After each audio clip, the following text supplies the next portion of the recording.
Hey guys, before we start with this quick walkthrough on how to create this Witcher 4 cinematic, I just want to let you know that I have a free download for you. So I created the mountains you can see in this cinematic, and I created them in Gaia, so feel free to download them, link in the description. And also all the external packs I used, I will link them also inside the description. And make sure, if you like free content, to subscribe. I was searching for two types of materials first, just to start with a gravel and a moss texture. So I got the wild grass and also just a type of gravel texture from Quixel Megascans. And once you download this separately, this is pretty important, you always get the base color, ambient occlusion, roughness, normal, and the displacement. So I started an empty level inside the 5.8 and create a skylight, the height fog, sky atmosphere, skylight, just volumetric fog enabled here, you can see. And yeah, just basic lighting. And then I create a landscape, and I made this landscape really small, just 15 by 15 quads section size. And also you need to decrease the scale, so the red and green, from 100 to 50. This will give you double the resolution. Just applied that, and then I looked at the reference. So this is just a screenshot I made from YouTube. And then I thought to myself, hey, let's just elevate the right side a little bit. And we're gonna sculpt also maybe just a tiny path. You just get this feel. It's not perfect, but just to recreate this feel basically. And then just flatten brush, scope, flatten, smooth, scope, flatten, and just back and forth. So you can see now I'm trying to mimic roughly this, like I said, this feel. So we want to walk across this path, and then just save this level as my default startup map, basically. So I got the textures, the wild grass. I never end up using this one, but the gravel I used. So I create a material function. You can see here, right click, advanced, and then material function. But like I said, if you want to learn how to set this one up in detail, feel free to check out my course. Link in the description also if you want to learn this step by step in detail if you're a beginner. So for like a far distance, we want to have a bigger tiling. So this is why I copy the all the textures and get another divide, and then I just want to make sure that I get a higher number, and then just reconnect this one into the into each UV's input for the texture sample. And then here you get a distance blend, and you promote both inputs to a parameter. Right click, promote to parameter, and you have a blend range and an offset. And then I put the output of my distance blend node into the alpha, into each alpha. So later we can basically decide when we want to blend from a distance, like the distance, and like how far, or how smooth the blend, the transition is going to be from near tiling and the far tiling. Then I create another material here, just right click and created another material. This is going to feed into the landscape later. And what we need is a landscape layer blend node, and also what we need is a make material attributes node. The break material attributes we don't need, okay? We only need the landscape layer blend for now. And on the left hand side, you can basically define how many layers you want, clicking on the plus on the left hand side. So I started with like 3 blends, but actually for this cinematic I only used the gravel.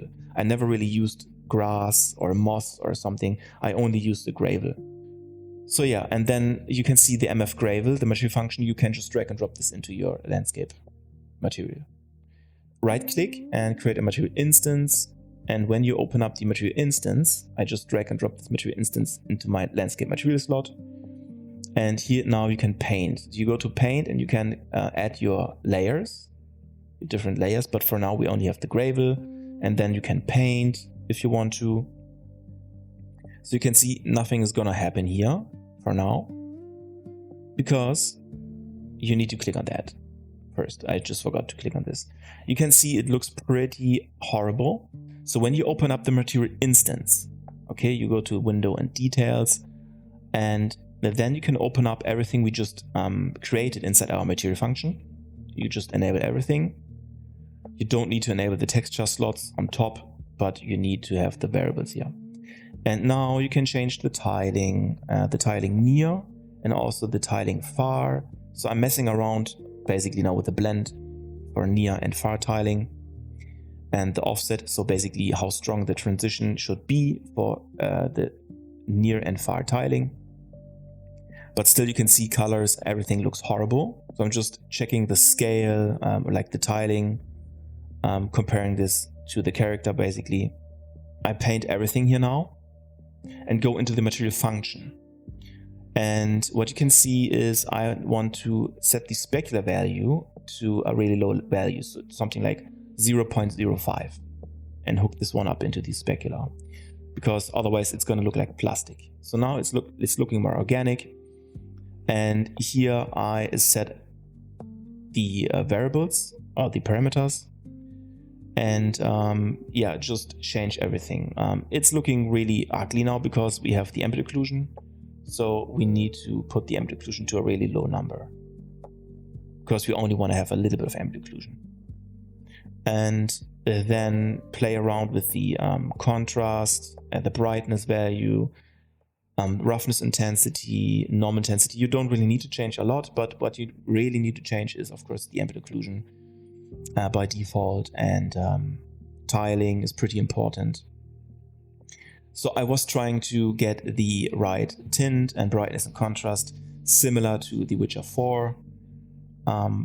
So basically this is my texture for the path we're gonna use later for the cinematic. So I'm trying to get the tiling right, the near and the far distance, and trying to get the blend right. So this is a really strong feature we have for the distance blend inside our material function.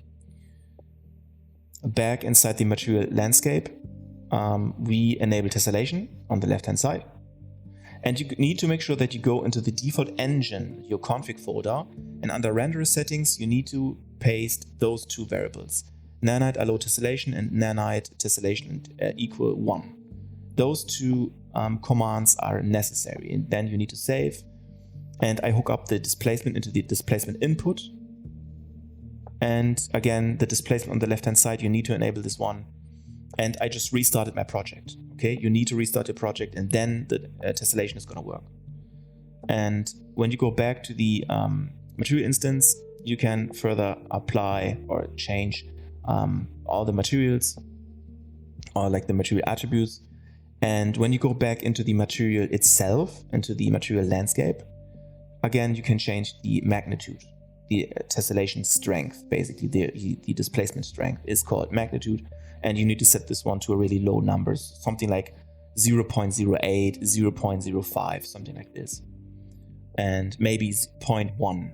And here I'm playing around with the tint, because this originally is a soil from a desert, and this is not really smart to use a desert material, so I'm just faking it to change this, giving it a colder tint and less saturation, and just to mimic the path material for the Witcher 4.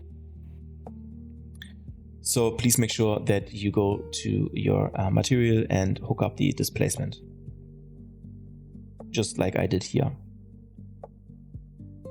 And again, I'm just playing around with the tiling.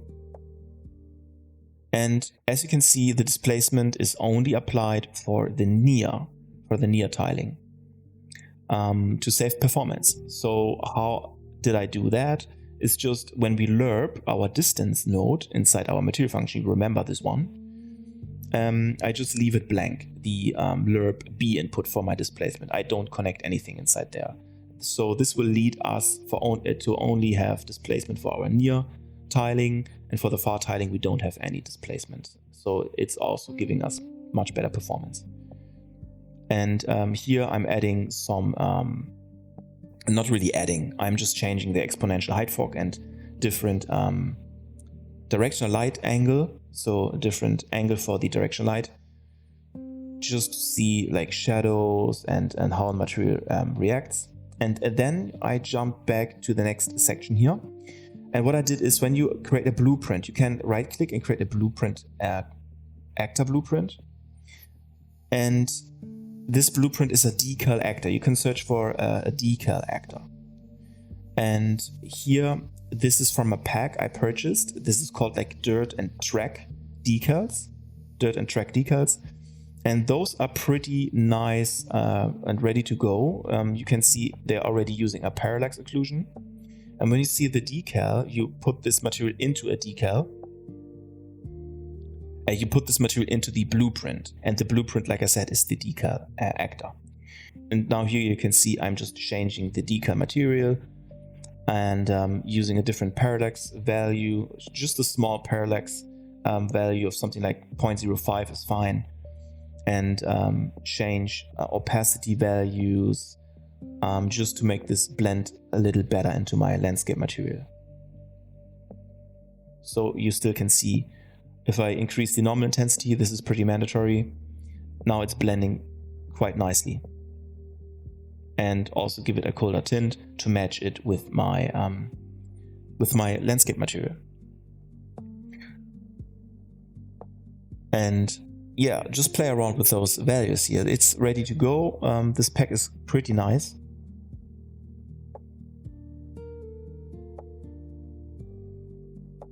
And then I just copy and paste those decal actors and change out, just swap the materials. So we have a bunch of this from this pack. Then you can see I added some rocks. I will link every single product in my description. So if you're like, hey, where do I get this one?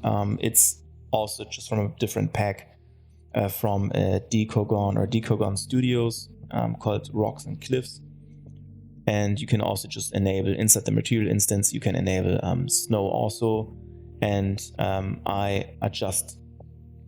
changed already everything inside the material instance for each cliff and rock. And then you just place them, scale, rotate, and place them. Just trying to match this kind of a feel we have when you look at the Witcher 4 tech demo. So here I'm hiding everything, basically the edges, and try to make this look good. Copy every single cliff, and then you swap out the static mesh. Get a different one, scale this one, put this inside the landscape, and try to make this look nice.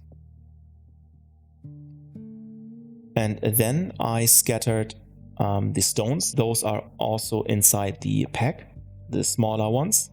And you can just drag and drop this into the foliage mode. And then what I did is play around with the scale, and you might just want to decrease the Z offset for every single foliage actor. So just put the Z offset to something like -10 until -20 or something, and then they will always stick inside your landscape and not really float. And then get different size, a random value, and then just paint those stones. You need a lot of stones. And get even smaller stones, maybe near the path, just to get this natural transition. Yeah, I'm just removing the camera, and not really removing. I'm just decreasing the target arm length here and reposition the socket offset. It's not needed. It's just for me to get this third-person vibe, and just compile. And now you can see, okay, like the tiling and the lighting, everything. The composition, how this feels. Okay, just to fake this third person vibe. And I also enabled a camera lag. When you search inside your third person BP, you can search for lag when you click on the camera boom, and can enable a camera lag and rotation lag, basically. And you use a lower value, something like 8, or I think higher value, I don't know, just to make the lag a little more obvious. Then I got the Mavi conifer pack, the conifer trees pack. It's extremely expensive, but once you have this pack inside your repertoire, it's a really nice feature when you create a lot of environments. Especially for me, I had to get it because I'm using, like, I always love Nordic forests, so conifer tree, I had to get this one. So just in case if you're wondering, the ferns I'm just putting inside the foliage is from the Mavi conifer trees pack, or conifer forest pack. And here I'm just trying to get the scale right. I'm using a line max angle of 15 degrees, a random pitch angle of something like, you should use a little bit of random pitch angle, and you should always deactivate or disable the align to normal inside your foliage. This is also pretty important. And then I get different clusters of fern and plants and just place them in different spaces, like maybe like get some empty space or like a stone cluster, some edges around there, and just place them where it makes sense, and just to fill gaps and populate your scene a little better. So don't paint everything. This is gonna look horrible and really uniform. You need to have some artistic skill, and you need to have an eye for it. You need to get this feel, so it's just gonna feel right later.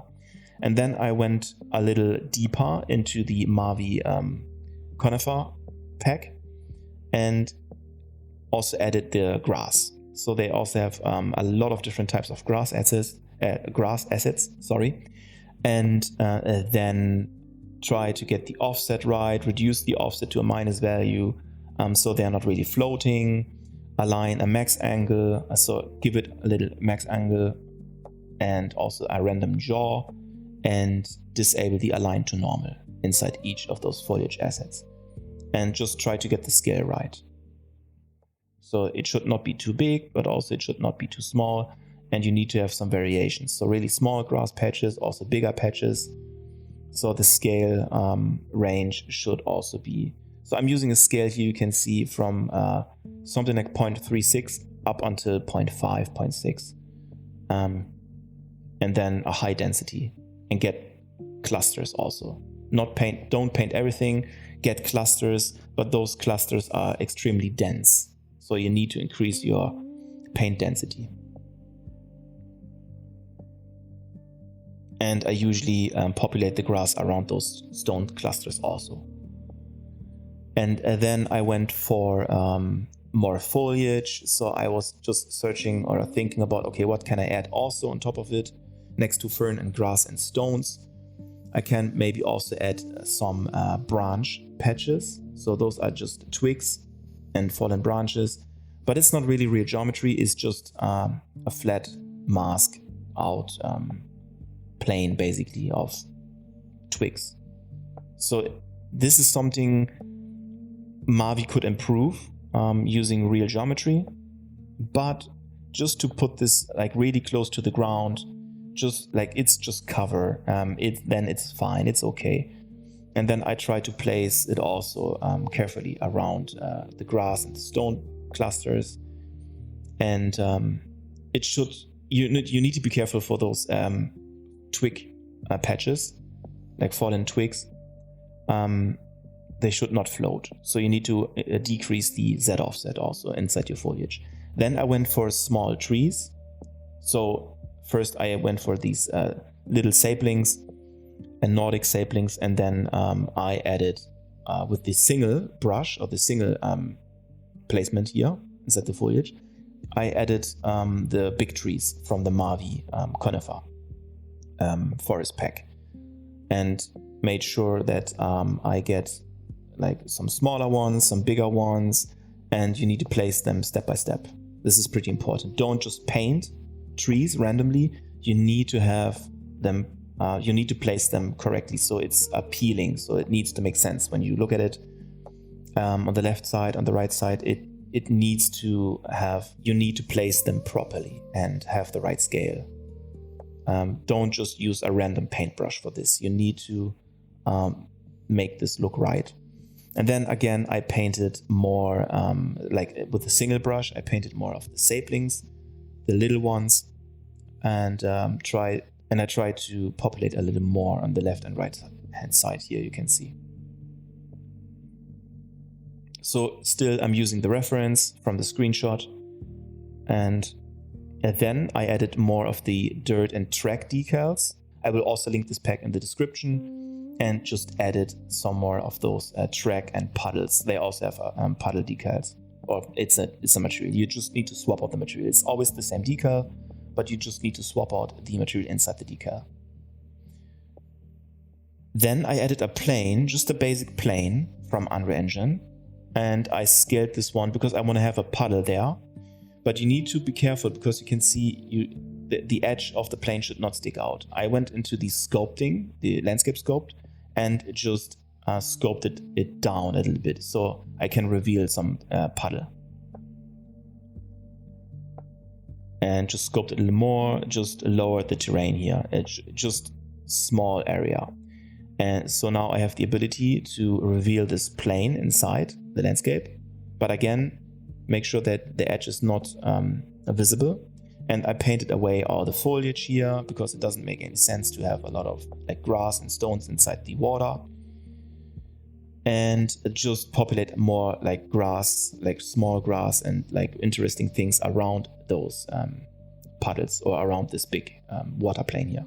So you can see, just make this nice and naturally appealing. So then when you go to your engine folder, there's something, when you search for water, there's a water material, m_water. You find this inside your engine folder, okay? When you open this one up, this m_water, it has a material function called water. When you click on this material function, you need a fade distance and a depth fade. So by default, it should already be there, a depth fade, or you can just right click and depth fade, and you need to add this one. Then I just create a material instance and I copied this one, and I just hooked up the material instance and dragged this one on top of my plane. And right away, you're gonna have really nice water.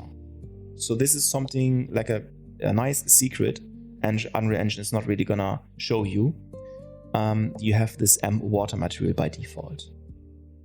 And again, it's really important you have this depth fade inside your material function. Okay?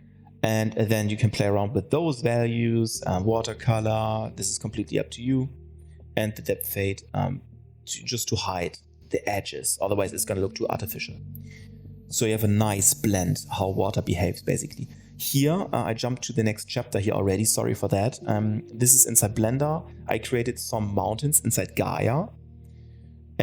Just simple mountains, pretty easy to understand, and I just exported the height map. And also I exported the snow, the snowfall, because Gaia has also a snowfall. You can also just export this one separately.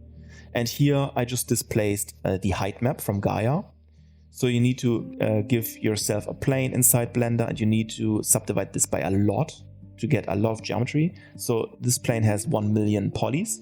So subdivide this until you have 1 million polys, and just displace it and export as a mesh. And here inside Substance Painter, I applied a base rock material for the whole area. So you don't need a mask. Just the first layer is always just a simple rock material. But you need to make sure also that you put this from UV projection to triplanar projection.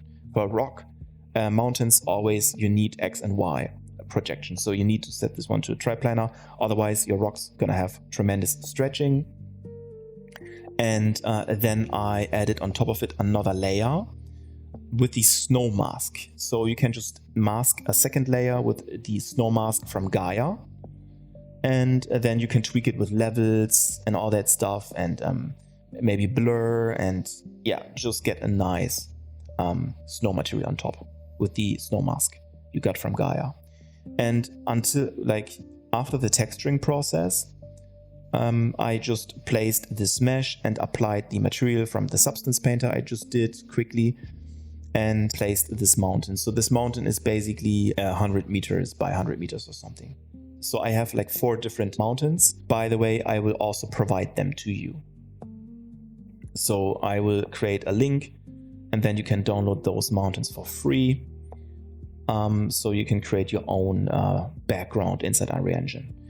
You also can see that I added some type of a grunge map on top of my rock map. Snow layer is always the top layer, of course, but underneath the snow, I also added a type of like noise or grunge with the red color. So this is what I saw in The Witcher 4 also. They have some red rock, basically. And here I populated more trees in the distance on my mountain meshes, but I need to fake, or I had to fake to make this look huge. So the trees, what I'm faking here is I decreased the size from 1, like the default size, down to something like 0.1. So the trees is now like 10 times smaller, just to create the illusion that this is really far away. but actually it's just faking. Okay. And then I was just painting many trees in the lower areas, basically. And then I just got a level sequencer and placed a character here. I will also link this character in the description, so you can also purchase this one if you want to. It's a meta-human, and they already have cloth simulation and cloth ready to go. You just need to apply this one inside your blueprint, your character blueprint.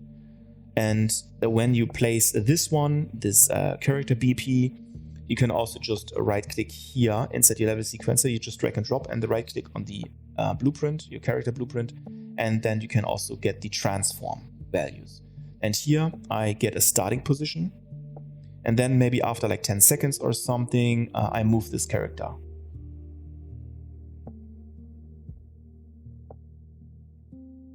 So this means when we start the cinematic, the character just floats for now, but later when we render, we're gonna use by default an animation. So you don't need to do this one. What I'm doing here is play animation. You don't need to do this one. This is pretty useless because you can just assign a default animation inside your character blueprint. You see on the right hand side, animation mode, use animation asset, and then you can define the anim to play, what kind of animation you want to play. And what I use is the default animation, which is already from Unreal Engine provided. It's called unarmed walk forward. So just a default Unreal Engine animation, pretty like keep things simple here.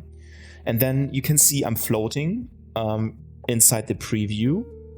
But once we render, like I said, once you have the default animation inside your blueprint, he's gonna walk.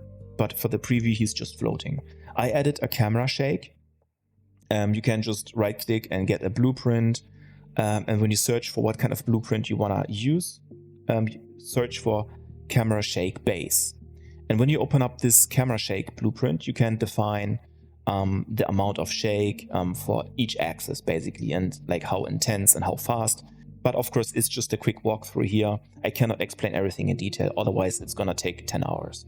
So here I'm just using a different fork value for my exponential height fork. So play around with the fork height fall off. So I usually use something like 1.5, like a really high height fall off. And then a bigger fork density, and try to get an albedo. So you need to scroll down inside your exponential height fork and you need to give it a dark blue value, and also increase the extinction scale. So I'm just giving you some tips here. And then yeah, basically I also use a lower fork distribution, the scatter distribution inside the exponential height fork. I usually lower this to something like 0 or even a minus value. And then I just reposition the camera. Here you can see I'm using a console command called R, or you can just search for heterogenic clouds. If you're using VDB clouds, those VDB clouds, they are using a sparse volume. I cannot go into detail right now, but the sparse volume, this is also a pack I'm gonna link in the description. It's called Quick Clouds. It's pretty insane. You can get volumetric clouds on the fly. But when you load this project into your 5.8 project, the clouds are not gonna show up. So the BP, Quick Cloud, is not gonna show any clouds. And the reason why that is because in 5.7 and 5.8, you need to enable the console command when you search for heterogenic clouds. You need to put this to 1. So from 0 to 1, you need to enable the heterogenic clouds in the console command. If you don't do it, I don't know why this is being disabled by default, but you're never gonna see your clouds. I just added a big cluster of this VDB cloud and just put this on top of my mountains, or into the mountains basically. And then you can adjust intensity, scatter distribution, the color, and just try to give it a really nice blend. And yeah, this is basically it. So I know this is just a quick walkthrough. Of course, I cannot really show you in detail every single step, otherwise it's gonna take forever. And if you enjoyed this quick walkthrough here, feel free to leave a subscribe so you're never gonna miss any type of free content, where we will also go more into detail regarding game dev. So yeah, thanks.